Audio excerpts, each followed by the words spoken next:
Gila, baru-baru ini ada jamur yang bisa makan plastik. Ya lu gak salah denger, jamur yang bisa makan plastik. Namanya itu Pestalotiopsis microspora.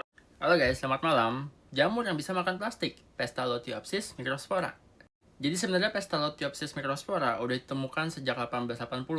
Tapi kemampuan mengurai plastiknya baru ditemukan di tahun 2011 di paper ini. Biodegradation of polyester polyurethane by endophytic fungi. Jadi sebenarnya udah agak lama ya kita tahunya, dari 14 tahun yang lalu, di tahun 2011. Oh ya, buat yang mau baca papernya silakan, ada di drive gua.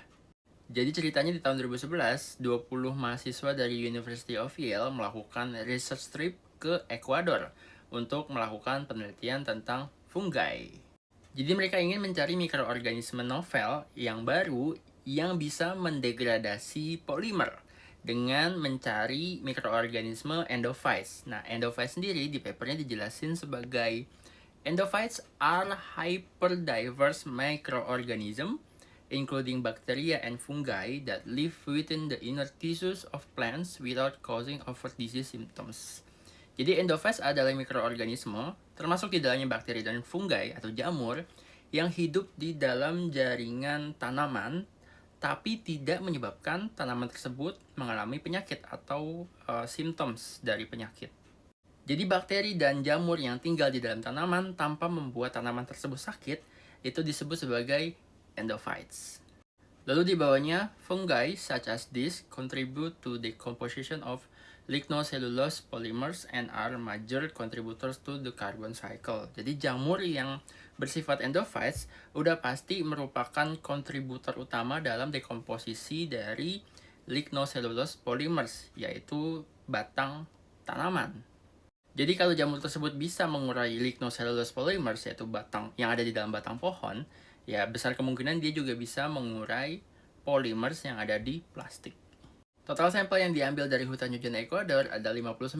Dari 59 itu, hanya 20 yang berhasil tumbuh di wadah PUR atau polyester polyurethane, ya aka plastik.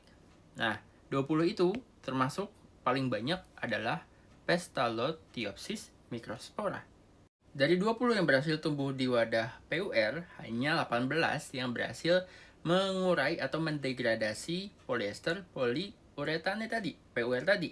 Yang 2 lagi hanya tumbuh tapi tidak mengurai. Jadi hanya 18 yang berhasil lolos ke tahap selanjutnya. Tanda jamur tersebut berhasil mengurai PUR itu ditandai dengan terbentuknya halo berwarna putih di sekeliling jamur tersebut seperti di gambar B. Nah, yang nggak mengurai itu yang A, makanya disebut sebagai negative control. 5 jamur paling bagus di tes tersebut dilanjutkan ke tes berikutnya, yaitu medium PUR cair. Dan ya, sama-sama bagus dalam degradasi baik di medium padat maupun di medium cair. Ya, salah satunya adalah lasio diplopdia sp, itu sama dengan Pestalotiopsis microspora, sama-sama bagus. Lalu berikutnya dilakukan tes kecepatan penguraian. Dalam waktu 16 hari, paling cepat mana dari beberapa jamur tersebut yang berhasil melakukan penguraian. Didapati ternyata yang paling cepat adalah Pestalotiopsis microspora dengan nomor sampel E2712A. Jadi sampel tersebut berhasil menyelesaikan setengah dari proses penguraian dalam waktu kurun 5 hari dan selesai dalam waktu 10 hari. Lebih cepat daripada kurun waktu 16 hari yang ditetapkan. Jadi memang kesimpulannya Pestalotiopsis microspora bisa mengurai plastik. Tapi kenapa kita tidak menggunakannya dalam mengurai plastik di TPA misalnya, tempat pembuangan akhir sampah? Ya karena waktu yang dibutuhkan untuk mendegradasi plastik itu masih lambat, masih tergolong lambat.